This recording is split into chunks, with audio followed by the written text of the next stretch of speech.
حضرت جنید بغدادی، جنہیں اللہ نے حدیث، فقہ اور دیگر متعدد اسلامی علوم کے ساتھ ساتھ تصوف کی بلندیوں سے نوازا تھا۔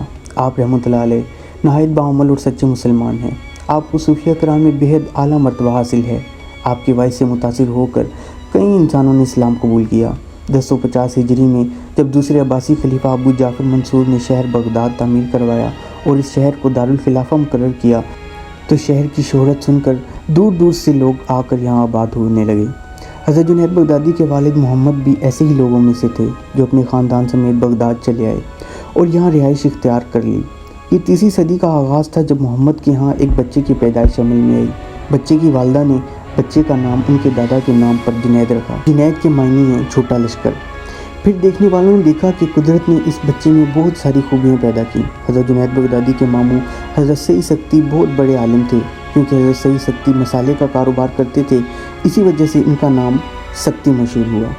ایک دن حضرت جنید بغدادی حضرت سید سکتی کی خدمت میں موجود تھے کہ اطراف میں کئی لوگ بیٹھے ہوئے تھے، تو حضرت سید سکتی نے لوگوں سے پوچھا کہ کون سی ایسی چیز ہے جو آنکھوں سے نیند اڑا دے۔ کسی نے کہا کہ بھوکا رہنے سے نیند اڑ جاتی ہے، جبکہ کسی نے کہا کہ پانی کم پینے سے نیند اڑ جاتی ہے۔ جب حضرت جنید بغدادی کی باری آئی تو آپ نے عرض کی کہ دلوں کا اس بات کو جان لینا کہ اللہ تعالیٰ کو ہر شخص کے بارے میں پوری طرح خبر ہے کہ اس نے کیا کچھ کمایا۔ ایک دفعہ کا واقعہ ہے کہ حضرت جنید بغدادی کا ایک مرید تھا، 4 دن پیر صاحب کے پاس آیا تو بعد میں خود پیر بن گیا۔ جب خود پیر بن گیا تو حضرت جنید بغدادی نے دیکھا کہ مرید آ نہیں رہا۔ آپ نے سوچا کہ شاید بیمار ہو گیا ہے۔ حضرت جنید بغدادی خود گھر تشریف لے گئے۔ حضرت جنید بغدادی، جن کا ولیوں میں اس طرح مقام ہے جیسے جبرائیل کا فرشتوں میں، جب آپ مرید کے گھر چلے گئے تو سلام کیا، پھر پوچھا تم آتے کیوں نہیں؟ اس نے کہا مجھے اب آپ کی ضرورت ہی نہیں ہے، میں خود ایک بہت بڑا پرہیزگار بن گیا ہوں۔ فرمایا ہوا کیا ہے؟ کہنے لگا رات میں جب سوتا ہوں تو 2 فرشتے آتے ہیں، مجھے براق پر بٹھاتے ہیں اور جنت کی سیر کرواتے ہیں۔ کہا آپ کبھی گئے ہیں جنت میں؟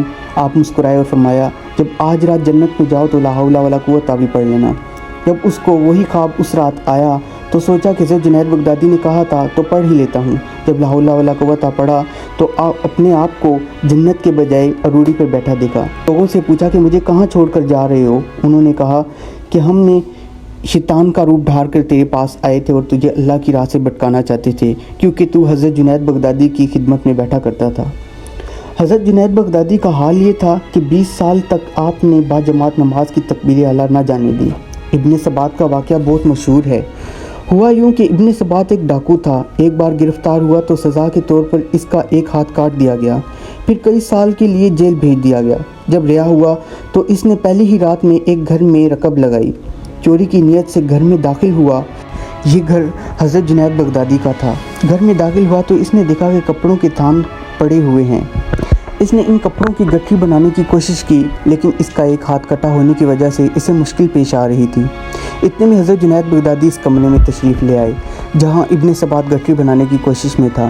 نیم تاریکی کی وجہ سے ابن سبات نے سوچا کہ یہ بھی کوئی ایسا شخص ہے جو کپڑے لینے کی نیت سے اس مکان میں داخل ہوا ہے۔ اس نے حضرت جنید بغدادی کو حکم دیا کہ کپڑوں کی 2 گٹھیاں بنائے، ایک چھوٹی اور ایک بڑی۔ پھر چھوٹی گٹھی ابن سبات نے خود اٹھا لی اور بڑی گٹھی حضرت جنید بغدادی کو حکم دیا کہ وہ اسے لے کر چلیں۔